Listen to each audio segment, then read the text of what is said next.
കൊട്ടാരത്തിലെ ചുമരുകൾക്കിടയിൽ ശാന്തത നിറഞ്ഞു നിന്നു. മൊനീച്ചുവായായി മാറി പാപം തന്നെ തന്നെ നശിപ്പിക്കുകയായിരുന്നു. രക്തം കൊണ്ട് എഴുതപ്പെട്ട ഓരോ അത്യാഗ്രഹത്തിന്റെ കഥകളും അവിടെ വിശ്വാസവും ഉണ്ടായിരുന്നു. വലിയ അറിവില്ലായ്മയും എതിനെ നിഴലാണെന്ന് കരുതിയോ അത് മരണമായി വന്നെത്തി. പിന്നെ ഓരോ പ്രതീക്ഷകളിലും അതിനുള്ള പ്രതികാരം കിട്ടിക്കൊണ്ടിരുന്നു.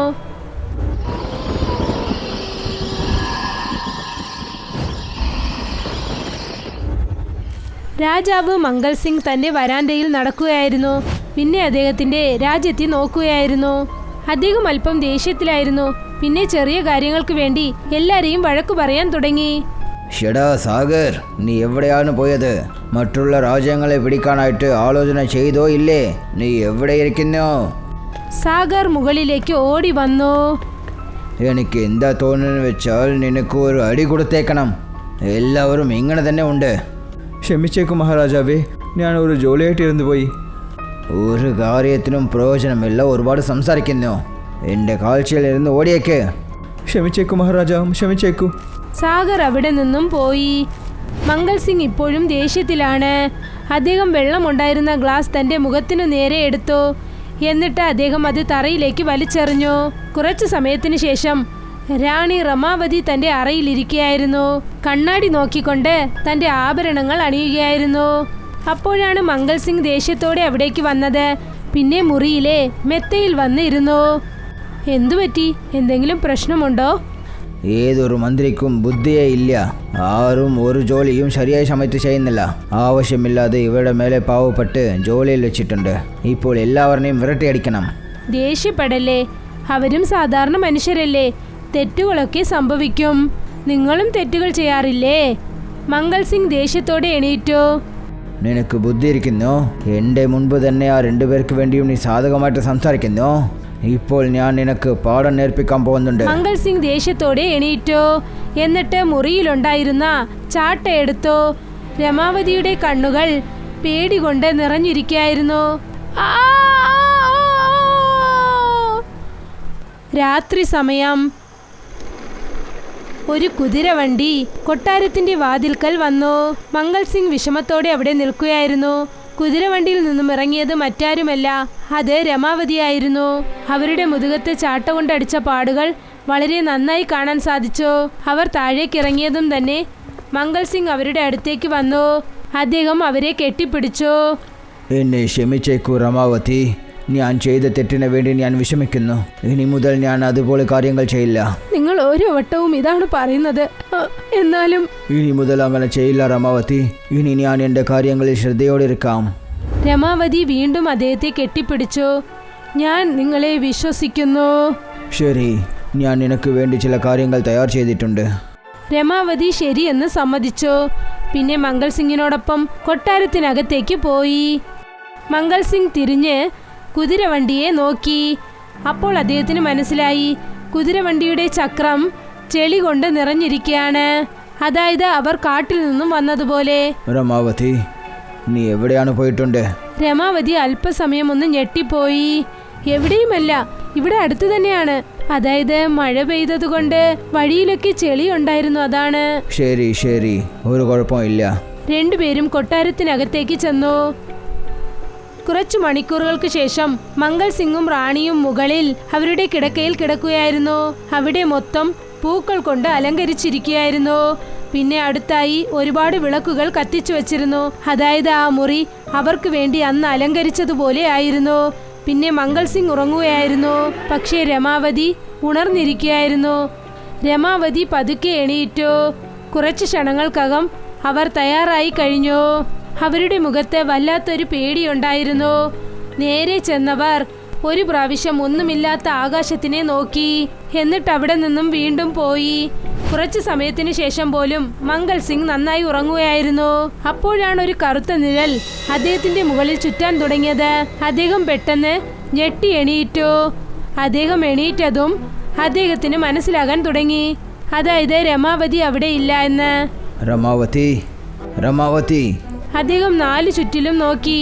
പക്ഷെ അവിടെ എങ്ങും ആരുമില്ലായിരുന്നു. അദ്ദേഹം ഉടനെ തന്റെ അംഗവസ്ത്രം എടുത്തണിഞ്ഞു. എന്നിട്ട് കതകിനടുത്തേക്ക് ചെല്ലാൻ തുടങ്ങി. അപ്പോൾ അദ്ദേഹത്തിന്റെ പുറകിൽ നിന്നും ഒരു വിചിത്രമായ ശബ്ദം കേൾക്കാൻ തുടങ്ങി. ആ ശബ്ദം കേട്ടതും തന്നെ അദ്ദേഹത്തിന്റെ ശരീരമാകെ വിറയ്ക്കാൻ തുടങ്ങി. പിന്നെ അദ്ദേഹം പതുക്കെ പുറകിലോട്ട് തിരിഞ്ഞു നോക്കി. അദ്ദേഹത്തിന്റെ പുറകിൽ വിചിത്രമായ ഒരു പ്രാണി നിൽക്കുകയായിരുന്നു. അതിന്റെ ശരീരം വല്ലാതെ വളഞ്ഞിരിക്കുകയായിരുന്നു. വായിൽ വലിയ കൂർത്ത പല്ലുകൾ ഉണ്ടായിരുന്നു. പിന്നെ പുറകിൽ ചിറകുകൾ പിടഞ്ഞുകൊണ്ടേയിരുന്നു. ആരാണ് നീ? ആ പ്രാണി ഒന്നും തന്നെ മിണ്ടിയില്ല. പിന്നെ പെട്ടെന്ന് അദ്ദേഹത്തിന്റെ മേലിലേക്ക് അത് ചീറി പാഞ്ഞുകൊണ്ടുവന്നു. അത് മംഗൾ സിംഗിന്റെ ശരീരത്തിൽ ചെന്ന് വീണു. പിന്നെ ഒട്ടും കരുണയില്ലാതെ അദ്ദേഹത്തിന്റെ മുഖം കീറാൻ തുടങ്ങി. തുടക്കത്തിൽ മംഗൾ സിംഗ് തന്നെ രക്ഷിക്കാനായി ശ്രമിച്ചുകൊണ്ടേയിരുന്നു. പക്ഷേ കുറച്ചു സമയത്തിനകം തന്നെ അദ്ദേഹത്തിന്റെ ശരീരം അവിടെ തന്നെ മരിച്ചുപോയി. ആ പ്രാണി കുറച്ചു സമയത്തിന് ശേഷം ജീവനില്ലാത്ത അദ്ദേഹത്തിന്റെ ശരീരത്തിനെ നോക്കി. എന്നിട്ട് അവിടെ നിന്നും പറന്നുപോയി. അടുത്ത ദിവസം ഇക്കാര്യം ആ രാജ്യം മുഴുവനും അറിഞ്ഞു. അവരുടെ മഹാരാജാവ് മരിച്ചുപോയെന്ന കാര്യം. അദ്ദേഹത്തിന്റെ പാതി കഴിക്കപ്പെട്ട ശരീരം തറയിൽ കിടക്കുകയായിരുന്നു.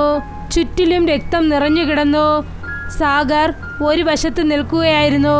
മറ്റൊരു വശത്ത് ദാസികൾ രമാവതിയെ സമാധാനിപ്പിക്കാൻ ശ്രമിക്കുകയായിരുന്നു. അയ്യോ, പോയല്ലോ, ഞാൻ ചതിക്കപ്പെട്ടിരിക്കുകയാണ്. ഇനി എൻ്റെ കയ്യിൽ ഒന്നും തന്നെ ഇല്ല. മഹാറാണി, മഹാരാജാവിന് നടന്നത് ഒരു വലിയ തെറ്റാണ്. പക്ഷേ ഇനി ഈ രാജ്യത്തിൻ്റെ കാര്യങ്ങളെ നിങ്ങളാണ് ഏൽക്കണം. ഈ രാജ്യത്തിനെ നടത്താനായിട്ട് ഒരു ശ്രദ്ധയുള്ള ആൾ വേണം. രമാവതി തൻ്റെ നിറഞ്ഞ കണ്ണുകളോടെ ശരിയെന്ന് സമ്മതിച്ചു. കുറച്ച് ദിവസങ്ങൾക്ക് ശേഷം രമാവതി സിംഹാസനത്തിനടുത്തേക്ക് ചെന്നു.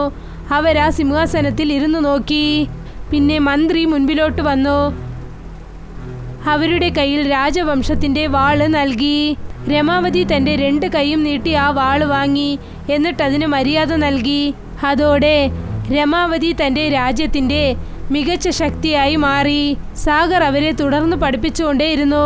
പിന്നെ അദ്ദേഹം പഠിപ്പിച്ചത് പ്രകാരം അവർ രാജ്യത്തിൻ്റെ തീരുമാനങ്ങൾ എടുക്കാൻ തുടങ്ങി. പതുക്കെ പതുക്കെ അവർക്ക് ആത്മവിശ്വാസം വരാൻ തുടങ്ങി. അവർ അവരുടെ രാജ്യത്തെ സംരക്ഷിച്ചു. പിന്നെ എല്ലാ കാര്യങ്ങളും വളരെ ബുദ്ധിപൂർവ്വം നിർവഹിച്ചു. സമയത്തിന് യോജിച്ചതുപോലെ എല്ലാ കാര്യങ്ങളും വളരെ നല്ലതായി നടക്കാൻ തുടങ്ങി. അതിനുശേഷം ഒരു ദിവസം രാത്രി രമാവതി തൻ്റെ മുറിയിൽ കണ്ണാടിയുടെ മുൻപിൽ ഇരിക്കുകയായിരുന്നു. തൻ്റെ ആഭരണങ്ങൾ ഊരുകയായിരുന്നു.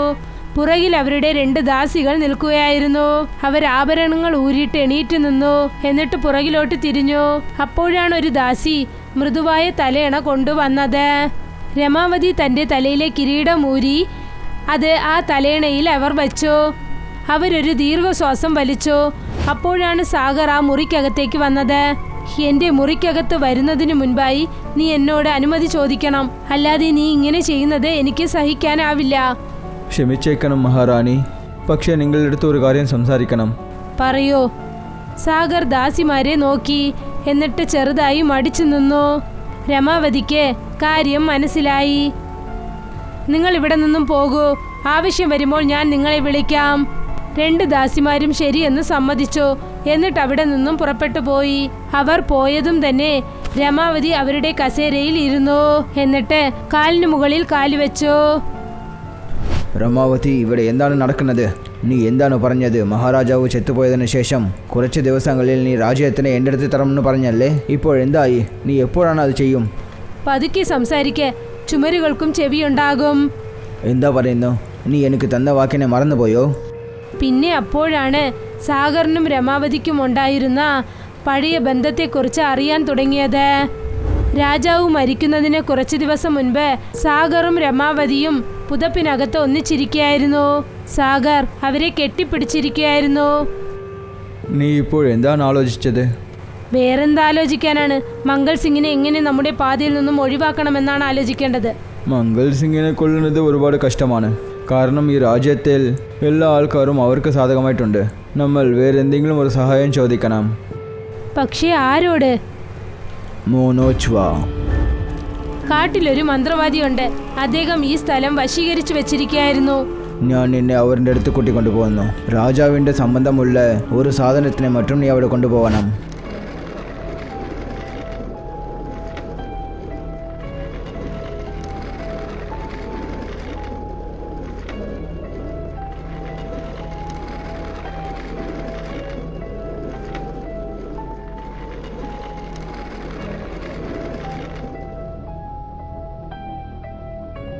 രമാവതി അന്ന് രാത്രി ആ മന്ത്രവാദിയെ ചെന്ന് കണ്ടിരിക്കുകയാണ്. അന്ന് രാത്രിയാണ് മംഗൾ സിംഗ് മരിച്ചുപോയത്. കുതിരവണ്ടി ഓടിച്ചു കൊണ്ടുവന്നത് മറ്റാരുമല്ലായിരുന്നു, അത് സാഗറായിരുന്നു. അവനാണ് അന്ന് രാത്രി റാണിയെ വാടിയിലേക്ക് കൊണ്ടുവന്നത്. ആ ക്ഷണം സാഗറിന്റെ കണ്ണുകൾ നിറഞ്ഞൊഴുകുകയായിരുന്നു. രമാവതിക്ക് അവനെക്കുറിച്ച് യാതൊരു വിഷമവും ഇല്ലാത്തതുപോലെ ഇരുന്നു. സാഗർ, നീ ഇങ്ങനെ ഭ്രാന്ത് പറയാതിരിക്കെ. ഭിക്ഷക്കാരന്മാരുടെ രക്തം രാജ്യം ഭരിക്കാൻ ഒരിക്കലും ആഗ്രഹിക്കരുത്. മാത്രമല്ല, മംഗൾ സിംഗിന്റെ രാജ്യത്തിൽ നീ പട്ടിയെ പോലെ ചുറ്റുകയായിരുന്നു. പക്ഷെ ഇപ്പോൾ നിനക്ക് മര്യാദ കിട്ടുന്നുണ്ടല്ലോ, അതിന് നീ സന്തോഷിക്കണം. അല്ലെങ്കിൽ ജീവിതകാലം മുഴുവൻ നിന്റെ അച്ഛനെ പോലെ നീയും. മതി മതി, നിർത്തിയേക്ക്. ഞാൻ നിന്നെ പൂർത്തിയായിട്ട് വിശ്വസിച്ചു. പക്ഷേ നീ എന്നെ എന്തിനു വേണ്ടിയാണ് ഉപയോഗിച്ചത്? രാജാവിൻ്റെ അടുത്ത് നിന്ന് നിനക്ക് വിടുതല കിട്ടണമെന്നല്ലേ? നീ ഒരു കാര്യത്തിനെ ഓർമ്മയിൽ വെച്ചോളൂ. രാജാവിന് ദേഷ്യം അധികമാണ്, പക്ഷേ മോശം ചെയ്യുന്നവനല്ല. പക്ഷേ നീ ഈ കാര്യം ചെയ്ത് നിരൂപിച്ചിട്ടുണ്ട്. നീയും നിന്റെ അച്ഛനെ പോലെ തന്നെ ഒരു മോശമുള്ള ആലോചന കൊണ്ടവളാണ്. നിന്റെ നില എന്താണെന്ന് നീ മറക്കരുത്. ഇനി ഞാൻ മൗനമായിട്ടിരിക്കാൻ പറ്റില്ല. എല്ലാവർക്കും സത്യം പറഞ്ഞേക്കും. പിന്നെ നിനക്കൊന്നും കിട്ടില്ല. സാഗർ ദേഷ്യത്തോടെ അവിടെ നിന്നും പുറപ്പെട്ടു പോയി. നിൽക്ക് സാഗർ, നിൽക്ക്. റാണി എണീറ്റു. അവിടെ ഉണ്ടായിരുന്ന വാൾ അവളുടെ കയ്യിലെടുത്തു. മറ്റൊരു വശത്ത് സാഗർ ആ സ്ഥലത്തു നിന്നും ഓടി രക്ഷപ്പെട്ടു. അദ്ദേഹത്തിന്റെ കണ്ണുകളിൽ പറ്റിക്കപ്പെട്ടതിന്റെ വിഷമമുണ്ടായിരുന്നു. അദ്ദേഹം എല്ലാവരോടും മംഗൾ സിംഗിന്റെ മരണത്തെക്കുറിച്ചുള്ള സത്യം പറയാൻ പോവുകയായിരുന്നു. അപ്പോഴാണ് രമാവതി അദ്ദേഹത്തിന്റെ മുൻപിൽ വന്നു നിന്നത്. അവളുടെ കയ്യിൽ വാൾ ഉണ്ടായിരുന്നു. ഈ രാജ്യം നേടാൻ വേണ്ടിയാണ് ഞാൻ എല്ലാം തന്നെ നഷ്ടപ്പെടുത്തിയത്. ഭർത്താവ്, ശരീരം, ചാരിത്രം, പിന്നെ സത്യസന്ധത. ഇപ്പോൾ നീ അത് പിടിച്ചെടുക്കാൻ നോക്കുന്നോ? ഇത് ഞാൻ നടക്കാൻ സമ്മതിക്കില്ല. ഇപ്പോൾ നീയും മരിക്കാൻ പോവുകയാണ്. രമാവതി വാളെടുത്ത് അവനെ വെട്ടാൻ പോകുമ്പോൾ അപ്പോഴാണ് വരാണ്ടയിൽ ആരോ അകത്തേക്ക് വരുന്ന ശബ്ദം കേൾക്കാൻ തുടങ്ങിയത്. രമാവതി ഞെട്ടിപ്പോയി. അവൾ പുറകിലോട്ട് തിരിഞ്ഞു നോക്കിയതും അവളുടെ കണ്ണുകൾ പേടി കൊണ്ട് നിറഞ്ഞു. മുൻപിലുണ്ടായിരുന്നത് മറ്റാരുമല്ല, അവിടെ നിന്നുകൊണ്ടിരുന്നത് മോച്ചുവയാണ്. അതിൻ്റെ ചുവന്ന കണ്ണുകൾ രമാവതിയെ നോക്കിക്കൊണ്ടേയിരുന്നു. സാഗർ അതിനെ കണ്ടിട്ട് ആകെ ഞെട്ടി നിൽക്കുകയായിരുന്നു. ആ മുനോച്ചുവ ഒരു ക്ഷണം പോലും പിന്നെ താമസിച്ചില്ല. അത് രമാവതിയുടെ മേലിലേക്ക് ചാടി വീണു. അത് കരുണയില്ലാതെ അവരെ കൊന്നുകളഞ്ഞു. കുറച്ച് ക്ഷണം കൊണ്ട് അവരുടെ ശരീരം ജീവനില്ലാതെയായി. അവരുടെ ജീവൻ അവിടെ തന്നെ വെടിഞ്ഞു. സാഗർ പേടിച്ച് വിറയ്ക്കുകയായിരുന്നു. പിന്നെ അവിടെ മുട്ടുകുത്തി നിന്ന് ഒന്നും മനസ്സിലാകാതെ നിന്നു. പിന്നെ അദ്ദേഹം വിറച്ചുകൊണ്ടിരുന്നു. മുനോച്ചുവ അദ്ദേഹത്തിന്റെ കണ്ണുകളിലേക്ക് നോക്കി. പക്ഷെ അത് അദ്ദേഹത്തെ ആക്രമിച്ചില്ല. അദ്ദേഹത്തിനെ കടന്ന് അത് പറന്നു ചെന്നു. പിന്നെ വലിയ ജനലിൽ കൂടി അത് പുറത്തേക്ക് ചെന്നു. കുറച്ച് ദിവസങ്ങൾക്ക് ശേഷവും ഇതേ അവസ്ഥ തുടർന്നുകൊണ്ടേയിരുന്നു. സാഗറിനെ ആ രാജ്യത്തിന്റെ പുതിയ രാജാവാക്കി മാറ്റി. അതിനുശേഷം അദ്ദേഹം ആ പദവി നിർവഹിച്ചു. പിന്നെ അദ്ദേഹം ആ രാജ്യത്തിനെ സംരക്ഷിച്ചു. പിന്നെ ഒരു ദിവസം രാത്രി അതേ കാട്ടിലേക്ക് വീണ്ടും സാഗർ ചെന്നു. അവിടേക്കാണ് അദ്ദേഹം രമാവതിയെ കൊണ്ടുപോയത്. സ്വാമി അദ്ദേഹത്തിന്റെ ആശ്രമത്തിൽ ധ്യാനത്തിൽ ഇരിക്കുകയായിരുന്നു. അപ്പോഴാണ് സാഗർ അകത്തേക്ക് വന്നത്. സ്വാമി തന്റെ കണ്ണുകൾ തുറന്നു നോക്കി. എന്താണ് നടന്നത്? ഇപ്പോഴെന്തിനാ വന്നത്? ഞാൻ ഒരു കാര്യത്തിനെ തീർച്ചയായിട്ടും അറിയണം. അന്ന് രാത്രി എന്നാണ് നടന്നത്? മോനോച്വ നിങ്ങളുടെ അനുവാദമില്ലാതെ റാണീനെ എന്തിനാ കൊന്നത്? ഇതിൻ്റെ ഉത്തരം വളരെ സുലഭമാണ്. മോനോച്വ തന്നിൽ തന്നെ മോശപ്പോയിട്ടുണ്ട്. റാണി തൻ്റെ സ്വാർത്ഥത്തിന് വേണ്ടി നിനക്ക് ദ്രോഹം ചെയ്തു. അതുകൊണ്ട് മോനോച്വ റാണി തന്ന ശിക്ഷയിനെ റാണിക്ക് തന്നെ തന്നിട്ടുണ്ട്. അപ്പോഴാണ് സാഗറിന് സത്യം എന്താണെന്ന് മനസ്സിലായത്. പിന്നെ ഇതോടെ നമ്മുടെ ഈ കഥയും അവസാനിച്ചിരിക്കുന്നു.